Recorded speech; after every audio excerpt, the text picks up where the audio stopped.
saya ucapkan terima kasih buat PPG Ubud 2 sudah mempercayakan ipalnya pada kami, dan kita mulai untuk masa trainingnya ya. Saya jelaskan masalahnya di alur ipal. Ipal itu apa sebenarnya? Ipal itu suatu proses yang digunakan untuk menyeterilkan limbah sebelum dibuang. Jadi dari pH, CO2 dan lain-lainnya yang melebihi takaran dan limbah itu sebelum dibuang itu harus dinetralkan dulu. Dari proses penetralan itu, ipal itu ada beberapa step.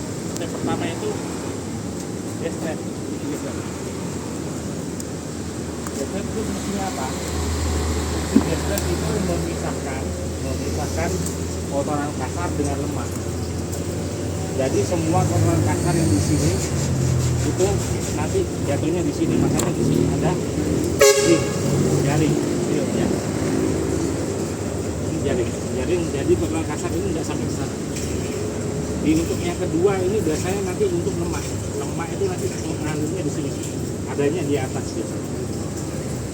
Jadi setiap harinya jenengan tugasnya membersihkan ini, diangkat termasuk lemak-lemaknya di sini.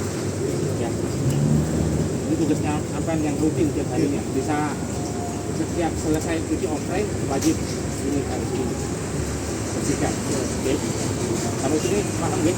Nah, untuk tahap berikutnya dari gas trap ini lari ke bak ekualisasi, bak penampungan. Kalau ibaratnya awalnya bak penampungan. Di sini fungsinya untuk mengendapkan kotoran-kotoran yang berupa lumpur, endapannya itu nanti endap. Okay. Dan juga sebagian yang lepas lemak di sini akan di sini. Jadi selain sampai nanti bersihkan lemak di sini harus bersih. Ya. Bak ekualisasi saya bikin 2 biar nanti kualitasnya sini itu betul-betul maksimal.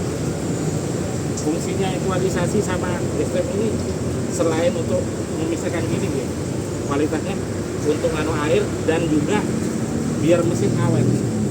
Jadi mesin ketika nyegat itu nggak cepat besar. Kalau jenengan di sini jarang dibersihkan, otomatis nanti mesinnya.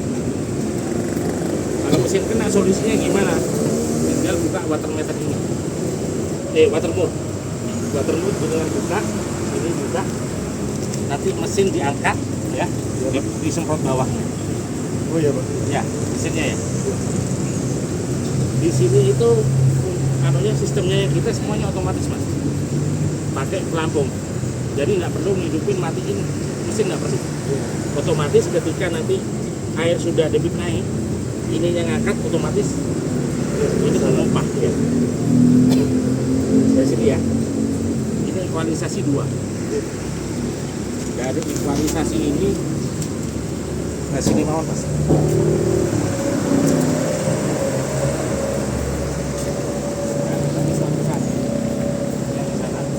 Ini disedot masuk ke tabung pertama. Tabung pertama ini namanya bak anaerob. Bak anaerob itu di mana bakteri anaerob itu. Jadi dari sini, dari sebelah sana, bakteri yang jahat, bakteri itu sebenarnya bak anaerob untuk menurunkan pH-nya diprosesnya di sini. Ya, proses sekaligus jadi endapan. Setelah bak anaerob masuk ke aerob. Aerobnya kita kasih 2. Biasanya ipal ukurannya cuma 1 kan kalau kita gitu. Cuma kita kasih 2 biar kita lagi. Di sini tempatnya bakteri aerob tumbuh. Bakteri baik. Ibaratnya ini pagi ini. Limbah itu kan mengandung bakteri yang bikin bau, kan bakteri yang jahat. Di sini nih bakteri yang baik. Karena bakteri jadi sama bakteri. Makanannya bakteri sendiri yang di sini ada lebih baik. Bakteri berkembang ada tiga komponen. Satu makanan, manusia nih. Makanan itu apa? Itu adalah makanan. Yang kedua rumah. Rumah itu tempat untuk ada global, yang di bawah ini pakai yang di bawah itu ada enggak? Kayak sarang tawon. Oh iya. Honeycomb namanya. Itu bakteri hidup. Yang kedua, apa hidup bakteri yang dibutuhkan adalah oksigen. Oksigen apa? Hidup. Jadi nanti kita kan lihat cek. Aeratornya kita setting 15 menit nanti di lokasi. Jadi ganti yang nanti 115 hidup, nanti ganti sini yang gitu. Ini di sini. Nanti kan kita sudah bikin bakteri starter. Nanti ada filter di sini. Nanti tempatnya ya, yang ikan itu satu jaga kebersihan di awal. Yang kedua menjaga bakteri itu hidup. Bakteri itu biasanya kalau mati lampu padam selama 1 jam itu mati. Karena nggak ada oksigen. Ya. Caranya gimana kalau sampai itu hujan? Jangan sampai reset, jangan sampai habis pasti sekarang ini pasti nggak ada bakteri sama sekali. Jadi kalau lebih enaknya lagi setiap 1 minggu maksudnya bikin bakteri itu biasanya namun tidak cocok sama molase. Bakteri itu tidak pakai air kayak tadi kita buat sama molase nanti bikin motor kasih air banyak.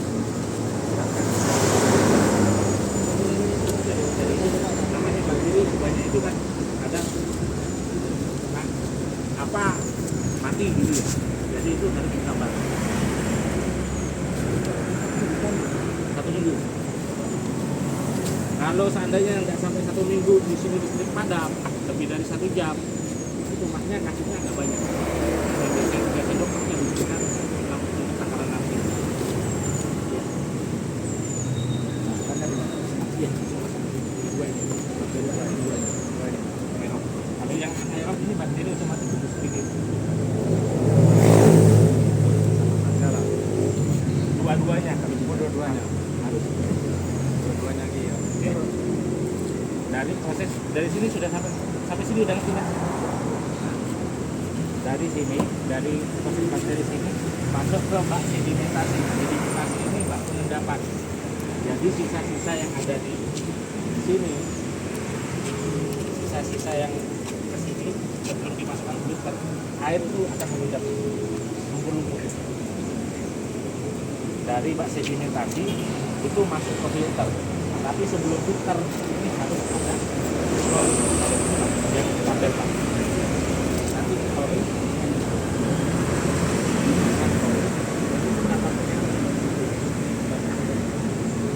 makanya setiap hari ngetik dulu kloniknya. Kira-kira di sini ini kloniknya habisnya berapa hari? Klonik yang tempat beda-beda tergantung kapasitas limbahnya.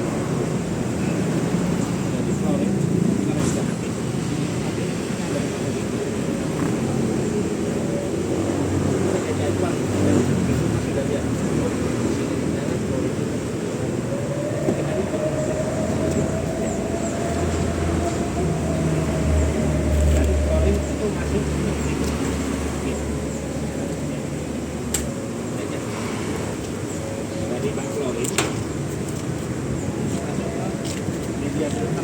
namanya karbon.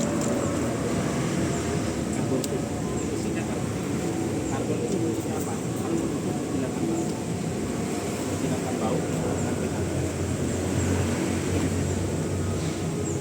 dari sini maksudnya ke sen filter. Filter itu isinya pasir silika. Pasir silika fungsinya apa? Untuk menjernihkan air. Jadi ini sudah jernih air, barulah masuk ke bak pembuangan. Dan nanti jadinya kalau lebih enaknya lagi bikin tulisan oleh-olehan apa namanya list tas tanggal segini itu kan setiap harinya ini berapa titik yang dipakai berapa persen sama itu harus Tiap hari ya? Iya, harus checklistnya di sini. Satu hari yang keluar berapa? Ini kan tiap muter kan naik terus berapa? Ini dicek. Soalnya nanti ini biasanya kalau seandainya nanti aturannya yang dimensi semua hidup itu sama seperti yang lainnya kayak rumah sakit dan lain-lain itu harus ada teknis. Nanti yang ditanya bukan cuma sekedar nanti limbahnya dari sini kadarnya berapa, sampai mungkin tidak di sini ini bermasalah tidak teknisnya di sini bermasalah. Seandainya nanti sampai akan sekarang seandainya disuruh sama dinas lingkungan hidup atau sampling masih untuk di laboratorium tadi. Itu pasti harus ditulis di sini berapa kubik. Sampling berikutnya berapa kubik itu harus deteksi dari sini. Ya, misal 1, 2, ketiga hitungannya 2 gitu Pak. Iya, Yang hitungannya kan nanti 1 naik lagi ke 5. Nah kan nanti nggak resep ke 1 kan, naik lagi ke 10. Terus iya, ini kayak sama kayak speedometer di sepeda motor. Iya. Jadi berapa kilo sampainya sudah lalui. Iya. Sama kayak ini. Iya. Berapa image yang melewati sini.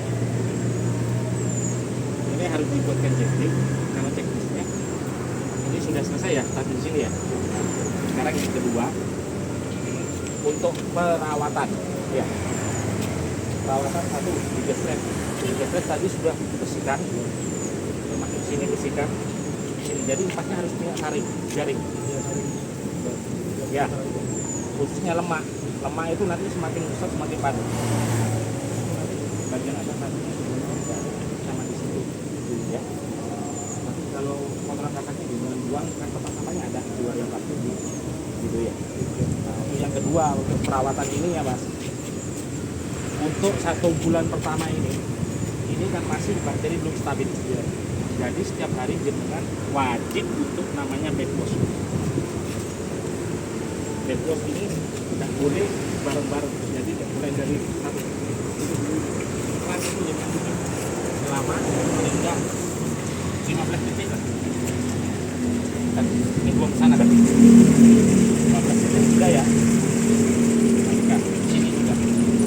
Ibaratnya endapan yang di bawah-bawah kita bersihkan. Soalnya kalau terlalu banyak endapan di bawah, amonia terlalu besar dan gimana kan, itu pengaruhnya juga sama kualitas air. Ini wajib sampean kelas.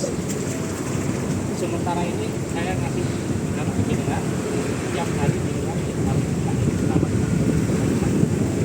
Ketika bersihkan itu sekali harus di bed wash sama ini juga ya. Ini udah usah diapa-apain ya Pak. Ini sudah di bed wash, yang ini juga di bed wash. Caranya bed wash ini bed wash di atas. Ini di mana? Filter, berarti ini proses pemfilteran. Yang sebelah sini. Kan ya Pak? Back wash ya. Jadi kalau mau back wash ini selama 15 menit. Ya, ini back washnya untuk nguras. Tapi ngurasnya jangan banyak-banyak. Aku bilang tadi 15 menit itu udah. Karena apa? Kalau kamu terlalu banyak nge-back wash, bakteri yang di dalam ini terbuang. Jangan terlalu lama. Back wash fungsinya kan cuma buat endapan yang di bawah itu. Berapa menit maksimal? 15 detik cukup. 15 detik. 1 menit ya? Enggak, 5 detik. Semuanya. Seperti ini Ini namanya proses dan tujuan. harus bisa. Namun bunyinya gini kerata-kerata. Iya. Harus lurus ini. Enggak, ini ada tulisan. Ada tulisan back wash. Back wash itu sini. Sampai sini. Ini back wash. Juga sama seperti yang sini juga. Jadi selama 1 bulan ini jenengan itu ambil sana, ini harus back wash tiap hari, harus rutin ya. Nanti kalau sudah bakteri sudah jadi indikasinya nanti di sana keluarnya sudah bagus, itu baru back washnya nanti bisa 3 hari sekali. Nanti kira-kira lebih bagus lagi bisa sampai 1 minggu 1 kali. Jadi bertahap. Jenengan nanti yang lihat dari situnya hasilnya. Ya. Hasilnya air keluarnya dia. Iya. Di hasil outputnya.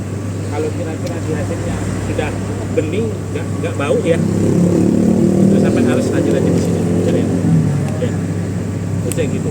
Indikator kalau airnya masih nggak bening-bening, kemungkinan sampai jarang back wash. Yang kedua, bakteri yang di sini mati. Intinya kamu jaga ipal, itu jaga bakteri. Di mana bakteri itu hidup. Intinya gitu. Sama kayak ini akuariummu, akuarium bakterimu. Di akuarium yang dibutuhkan blower, ya kan? Harus airnya juga gimana? Mesin fungsinya jaganya bermesinnya kuat gimana? Ya itu harus dibersihkan di sana. Kalau kamu nggak bersihkan, di sana pasti buntu, ke sini juga efeknya semuanya. Ya. Sampai sini ngerti nggak? Udah. Coba aku minta tolong dari tahap pertama apa ya?